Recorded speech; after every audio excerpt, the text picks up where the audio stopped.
ප්‍රමෝදි කෞශල්‍ය කියලා බ්‍රෑන්ඩ් එකක් හදන්න හිතුනේ ඇයි? දැන් ලොකු බ්‍රෑන්ඩ් එකක් වෙලා දිනවා. සති 3යි වීඩියෝ කරන්න පටන් අරන්.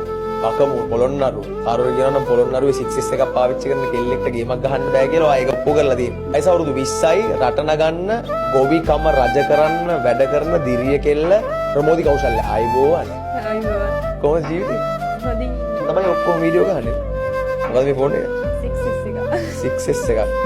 මේකෙන් තමයි මම ෆෝන් එක විදිහට ගහගෙන ඉන්න ඩෙන්ටිටි එක ඔක්කොම ටික කාඩ් එකයි. එහෙමද ගහන් දින්නේ මේක ඇතුලේ. පර්ස් එකක් පාවිච්චි කරන්නේ නැහැ. නෑ මම පර්ස් එකක් පාවිච්චි බොවිතෙන් කරන්නේ නැද්ද මේක විතරයි අතේ අරන් යන්නේ.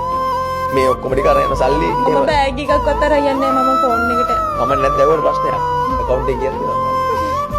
ඇත්තටම මගේ account එකේ සප්පාව කරන්නේ ඇයි? නෑ තියෙනවා. කොහොමද සල්ලි හම්බ කරන්නේ දැන්? ඇග්‍රිකල්චර් මේ ෆෝන් එක. guys look at the phone. මේකෙන් තමයි ලක්ෂ ගාණක් බලන වීඩියෝ ෂූට් කරන්නේ. මේ ෆෝන් එක ඩුබායි හරි ලංකාවේ හරි කොහෙන් හරි ගන්න නම් මගේ දැන් රුපියල් 2000ක්වත් වටින්නේ නැහනේ. 64GB මං හිතන්නේ. මේක 2000ක්වත් වටින්නේ නැහැ. මේ iPhone මම මේ වාව පහක් කරනවා නේ. ඔයාගේ වැඩේ උස්සලා තියෙනවා. රුපියල් 5000ක් වටින 6S එකකින් අද ලංකාවම හොල්ලනවා ඔයා. හෙට තවත් කෙනෙක්ට පුළුවන් ද බැරිද? පුළුවන්.